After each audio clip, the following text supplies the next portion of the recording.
Next, we head to the labo phase. We see 𝙬𝙧𝙀 and Kaku. Edison calls 𝙬𝙬. He tells her to lower the barrier and run for safety. She says everyone needs her still, but Edison says at this point, the barrier is useless since it can't keep out the 𝙏𝙗𝐻𝐸. He's done all he can for the Straw Hats. They got it from here. Nami calls Jinbei and asks as if he's on his way. He says almost, sorry. Zoro tells him not to apologize. Nami says she's going to smack Zoro after this.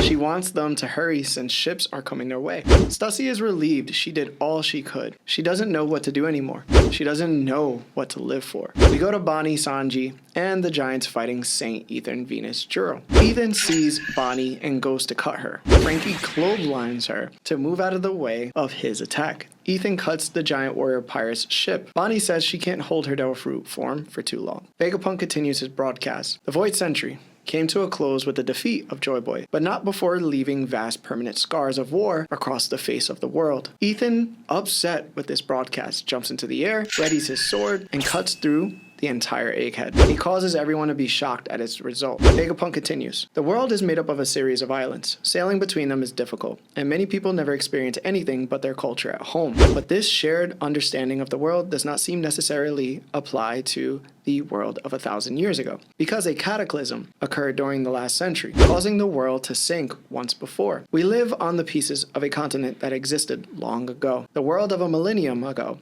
now slumbers unseen at the bottom of the sea. We see CP agents falling from the sky. Reactions from around the world. Zoro's sensei, Shimotsuki Kiyoshiro, looks on, and the revolutionaries are shocked by this revelation. What did you guys think about this part of the chapter?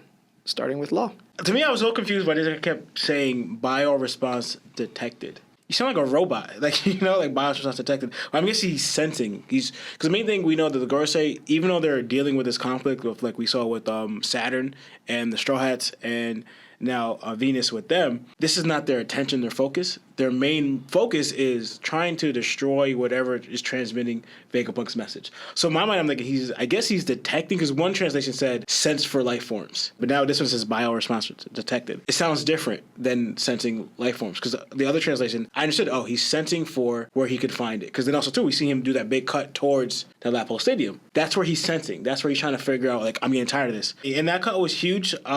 Apparently, they said that in the chat on the message that he could cut like anything. Still remains to be seen but I guess it's supposed to be impressive, you know. But I don't know how to scale this unless he cut through the barrier. But I don't think he did.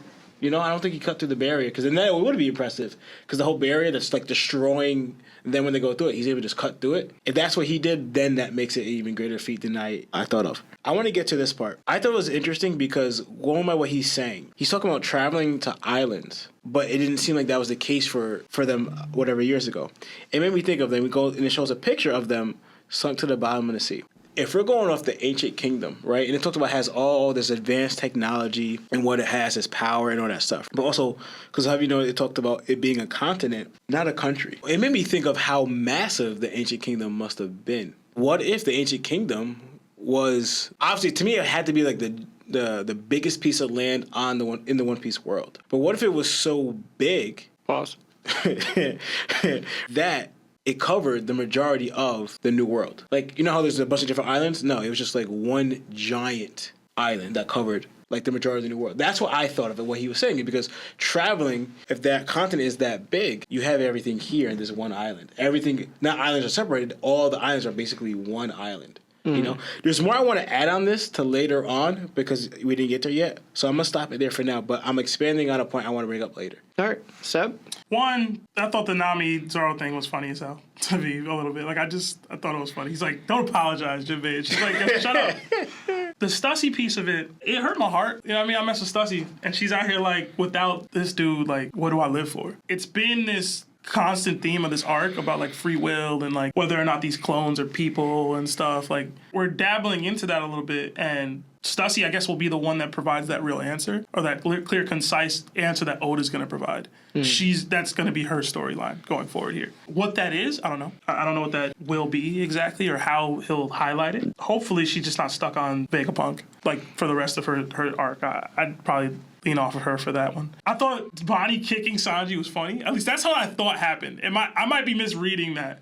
I don't know. But I thought that was funny. She was like, don't let him use that katana, and like she's kicking. Or Nesjuro just rocked Sanji. Either way, I thought Sanji falling back that way looked funny to me. This dude's strong as hell. I feel like it's time to start acknowledging that. Like, I'm not going to make any crazy Mihawk comparisons just yet, but it did remind me of Mihawk cutting the iceberg. And this was more impressive to me. Although, in Mihawk's case, it was kind of like a casual slash. Him, like, identifying, like, the life form thing that Lawrence was talking about and, like, getting up there and swinging, I was trying to figure out what he meant by the obnoxious bioresponse. I guess other translations have different ways of saying this, but I think the most important feast there is that the Seraphim are free. And, like, the Seraphim listen to the Gorosei above everybody else. So we always talk about it, Lawrence, like, the raising of the stakes, like, making it more and more and more and more difficult as each chapter goes by, and shout out to Nesjuro, he just made it more difficult for them to escape. I really liked that panel of the bottom of the sea. It's one of those, like, when Oda really does want to draw, he can draw. Like, I thought this looked really good. The shading was dope. He doesn't always bring this out, so I like seeing it. I thought Ivankov's face was funny as hell, too. Did you get to that part? Yeah. Okay. Ivankov's face was funny. I don't even want to speak on Dragon, bro. I don't. I'll let you do that, bro. I'm good. I'm all the way good on that right now. In regards to the Ancient Kingdom and the stuff that Joyboy was saying about it being sunk, it confirmed a lot of theories, confirmed things people were saying over the past couple weeks with what was being stated. What Lawrence was just saying about how large the continent must have been. I know that people have said this online. I think I started thinking, I might actually believe it or start thinking it. Like, what if the Ancient Kingdom, at least in part, is just the red line? Moved up in that way. So, and like the red line stretches the entire world, right? Like around the globe. If you flattened it and spread it out, could it be that continent? Now, Vegapunk's theory, or at least what he's saying and what we're seeing, is that it's all on the bottom of the ocean. So I guess that doesn't really work. But then what's the red line? Maybe it's an addition that caused the sinking. But at the top of the red line is Pangea's castle. And Pangea is essentially what Vegapunk is speaking to. The existence of this giant landmass that pre-existed or predated the structure of the world that we see now. I don't know. I'm just curious to see more. That's it for me. The Stussy arc about to end. I'm intrigued by the depth Oda has given her character through the clone plot. It's fascinating to consider what the Seraphims might do once this is all over. Is Kaku having a change of heart? He looks sad about the Stussy dilemma. He see his end, bro. She fine. He was like, can she produce? Come on. I'm done, bro. Why did I say that? Savage. Shout out to Edison. Real MVP. Yeah, I forgot to help my boy up, bro. Shout out to, we got Saint Saturn walking through the halls with no hall pass. Just conquers Yeah, Haki. I forgot to mention, that was a dope scene, too. That was pretty cool, too, that we had two Gorosei members doing that. Straw Hat banter will always be my favorite part of any One Piece chapter. I love the Nami and Zoro and Jinbei little banter there. Sanji just can't catch a damn break, bro. Hey, my boy is on his back with his legs up in the air. Oh, my God. You bringing that back? Oh, my God. You're bringing that back, bro. Oh, my God. Meanwhile, Bonnie is out here Bruce Lee kicking. The Giants are swinging off, and Frankie is being helpful. Oda, I think, hates Sanji more than I do. I think so, bro. There's no way you could keep treating this boy like this, bro. Like, come on, bro. He will, bro. Sanji, get a dub, bro. Look cool for once. I'm rooting for you this time. I feel so bad.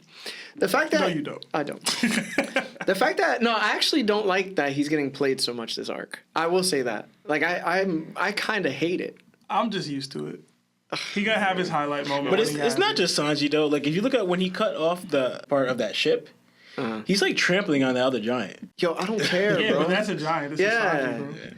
Yeah. They just showed Sanji getting thrown by S-Shark in the anime, bro, disrespectfully. Yeah. It's just too much Sanji disrespect. But people will never see this clip. They'll just think I hate Sanji a lot. The fact that they mentioned Ethan can cut through anything does bring back the memory of Zoro talking to his sensei, Shimotsuki Kishiro.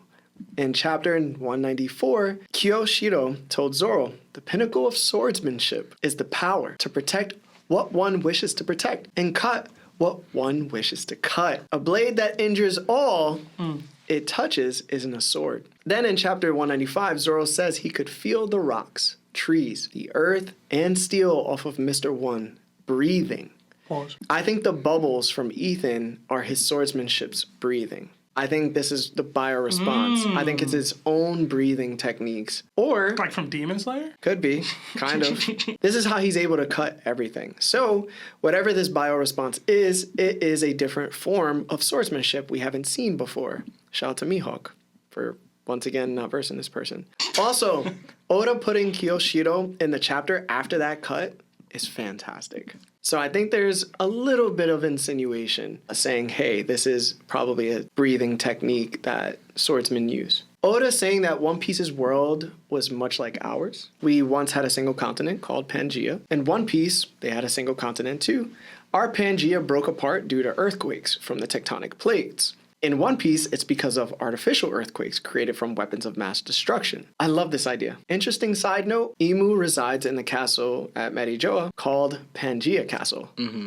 So I think the red line was actually created probably 800, 900 years ago due to the ancient weapons. Because when you cause earthquakes, it also creates mountains. That's how mountains are created. Is Oda saying the whole world of One Piece is just Atlantis? Was he on that episode where I said this? Maybe not. I don't remember. Maybe he's saying the lost world of, is Atlantis. And since the four road poneglyphs actually point to a certain middle, it's probably down in the water. The ancient kingdom is sunk. Atlantis. I don't know. We got confirmation that Dragon didn't go to Egghead as I hoped. I hope he was coming to Egghead, bro. And he didn't. He's still brooding, by the way. Not shocked at the information, like everyone else is. It just proves that the revolutionaries didn't know anything. Again, I do not understand the Dragon hype. I do not think I ever will until he actually does something. It will be very interesting to see just what Dragon is going to mean to the story, if anything. Because at this point, there's too many people that fill his role, and there's too many ways that he could just not be involved. He gonna fight one of the guards. He gonna have to fight one of them and say something cool, but at this point, it's like, what do we need him for, bro? He's not making an impact. It's just disappointing. I had the audacity to say in that panel, he just decided to scurry straight to Egghead. Yeah, you did, bro. You was tripping. I was tripping, apparently. You was tripping, So bro. I don't know what to do anymore. You're bro. trying to believe. I was trying to have hope. Yes, I gave myself hope, and He's gonna do something. it disintegrated into nothing. You gotta do something. It's just it's too late for me to care, bro. But when First. I bet you when Oda writes it, it's gonna be great. It'll be great. It'll just be too late. And I was gonna say clone Bastussi. What? Clone Bastussi. Come on, bro.